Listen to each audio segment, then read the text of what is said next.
Hürmetlik vatandaş, bugünkü leksiyalarımızı başlaymayız. Leksiya da şurada gidiyoruz. Bugünkü ıslak işkemenci gelmek için çiyel 8. ayının 7. günü yaptığı düşenbe vatandaş. Bugün sizlerle sözleştiği vaziyet doğrusu fakat bir işkil meseleler. Mesela bunun ne mi deyimiz deseniz birincisi hazır cüngüdeki su aptı. Bu torbetlerde vatandaş hazır tufan balası da bataldı kıran. Dikkat kıldınız, belki gördünüz, hazır video film işlikçiler bu tufan balası dedi. Hazır cüngüdü 4 ülke su aptı.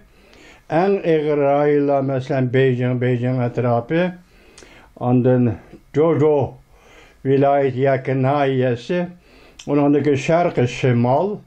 Başı denizden kelgen tabii afet karakterlik yağmur yol yağın.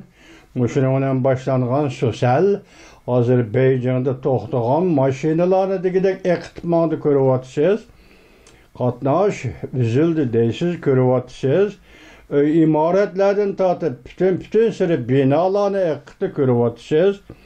Vatandaşın bu hakikaten tabii afet olğanda mı? Haltısı bir afet dendi kişiler. Bunun da kısmı kutulanmaydı iken, sebep bu zor tabiattan gelgen afet ki insan.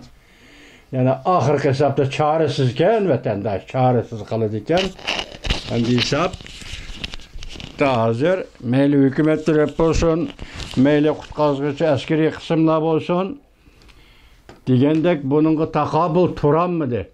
Ölüm yetim işleri hazır haber kılınmadı. İktisadi ziyan doğrusunda mütehaber xolas çıkarılmadı, haber kılınmadı. Lekin bunu men sizlarga aytadigan bir alayda xabarim shuki vatandaş Beijing'de şu derecede su afet bo'ldi. Dunyodan aytganda Hindistonda ham, anda Avrupa'da Sloveniya davlatida ham shunday su afeti. Anda buni tabiatki bir ish değil. En ağır Beijing, yani Cungu'da yüz bergan su afeti. Muşu jarayonda mesela Amerika Qo'shma Shtatlarning Beijing'da turishliq bosh elchixonasi muşu münasibat bilan Jungo hukumatidan hal so'ralgan bo'ldi. Derece baş elçi dercelik. Lekin Amerika Qo'shma Shtatlarida hukumat yoki Amerika Qo'shma Shtatlari davlat mahkamasi dercelik hal ahvol so'ramadi vatandaş. Anda Avrupa'da fakat Zelenskiy hal ahvol so'raganda mı? Mesela sen Rusya'nı kollagandan, Rusya Ukrayna'ya tecavüz kıldı, tecavüzünü kolladın diyen miqyasını diyen derecede dağıtmalaş, kinayi şekillik al soraş. Zelenskiy, Prezident Zelenskiy şundak ayıptı. Umumen ağanda bütün dünya meyli Avrupa, meyli Asya devletleri de hazırgıça Cungu'dan hal sorap evetligen bir parça telegramı o bu degen narsa. Tam Cungu'nun memleket içinde qanda bunu bilmeymiz. Lekin biz köreleydigan to'g'ri betlarda bu narsa o'tirib chiqmadi ya vatandaş. Maşinandan qaraganda hazır bütün dünyanın Cungu to'g'risida ko'z qarashida zat nima o'zgarish bo'lyapti degan so'z o'tirib chiqadi. Hazır hesapta to'xtadi bo'g'ay bu sosyal afeti. Bundan keyin iqtisodiy ziyonlar ve adam ölüm yetimleri qanchalik bo'ldi. Buni bilgili bo'lmaydi, lekin amaliyotda siz ko'rdingiz bunlar eqib ketayotgan avtobus mashinalar, hatto bütün bino bir so'r so'zsiz eqib ketayotgan ya o'rilayotgan binolar bilan hayron qolasiz. Bu birinchi vaziyatimiz. İkinci vaziyetimiz Janubiy Jungo dengizining yerimidek bir zimini yoki şu Janubiy Jungo dengiz yerim zimini Filipinning territoriyasi hisoblansa, Filipin davlati tunugillati mesela 5. kunidan ilgari dengizda mashg'ulot faoliyat qilayotganda Jungoning soqchi qismlari kelib, dengiz soqchilari qismlari bu Filipinning parxodlarına parakende qilgan gap vatandaş. Parakende qilishdan sirtida parxodda suv nasosi orqali nayta eg'ir derecede suv nasosi bilan Filipin parxodlarga yoki mulozimat parxodlarga xodimlarga eğer ziyan cismani cihetten ziyan ve iqtisadi cihetten ziyan sağan gap.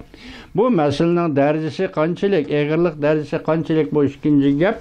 Azın muşu doğruda Amerika Qo'shma Shtatlari e'lon qilgan bayonotda Filipin bizden şerikimiz ve sebdeşimiz. Biz Filipin tarafta turumuz. Biz Filipinni kollaymiz. Filipinning dengizdeki faaliyeti hareketi normal. Xalqaro ölçemge uygun. To'g'ri hareket, to'g'ri faaliyet. Filipinni kollaymiz. Ondan keyin anda müşahedeki yana bir iş nima deseniz vatandaş.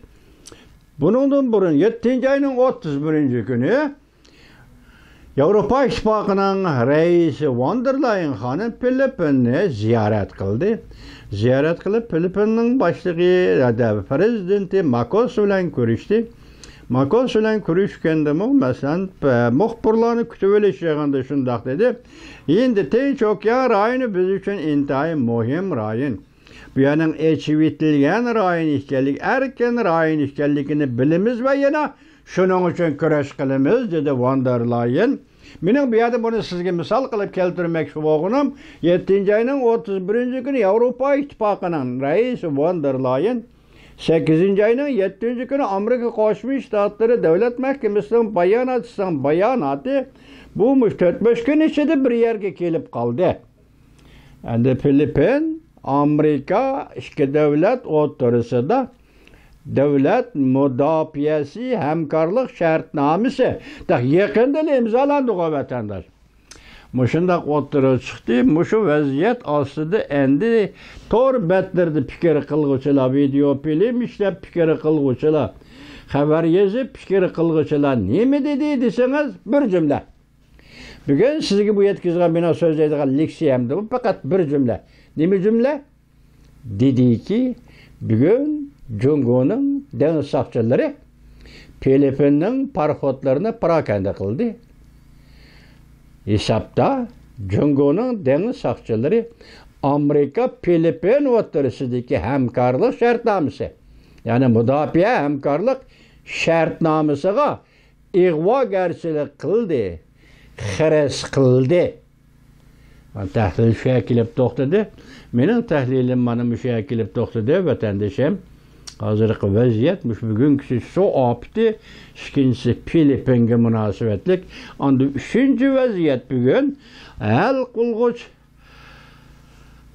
damla to'rbeti de bir xabar. O xabarning tafsilotini boshqa to'g'rida so'zildi, lekin bu to'g'rida men deydigan to'g'rida bir narsa demedi. Nima deyildi deseniz mavzu shunda qo'yilibdi, saqlaqliq. Yana bir anglab baqaman, tuzuk bir narsa anglayamadim.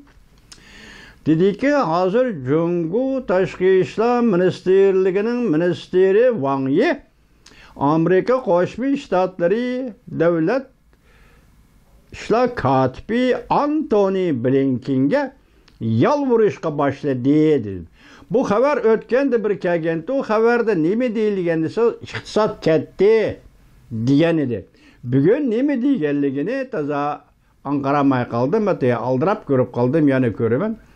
Hazır minister Wang Yi, Jungo Kompartiyasi Tashqi ishlar ministerligining ministeri Wang Yi Davlat ishlar katibi Amerika Qo'shma Shtatlari Antony Blinkenga yalvurishga boshladi. Hazır gap o'tganda tunugunki so'zlagan leksiyamiz nim dedik, taklif qildi. Aqsaray minister Wang Yi'ni Jungoning tashqi ishlar ministeri Wang Yi'ni Washingtonni ziyorat qilishga taklif qildi, lekin hozirgacha javob yo'q. Ya boraman, ya kelaman demedi. Mushuning o'zi Jungoning javobi bo'lib qoldi dedi. Hozir Washingtonni ziyorat qilish to'g'risidagi Amerikaning chaqirig'i to'g'risida bir narsa demay, hech qanday ifoda bildirmay, minister Wang Yi'ning Amerika Qo'shma Shtatlari davlat ishlar katibi Antony Blinkenga yalvurishi mushu paytda bu yana qandaq bir siyosiy hodisani aks ettirib berishi mumkin deb men sizga savol qo'ydim, ham o'zimga savol qo'ydim vatandoshlar. Buni jarayoni to'liq reallikqa aylangandan keyin sizlar bilan yana so'zlashamiz vatandoshlar.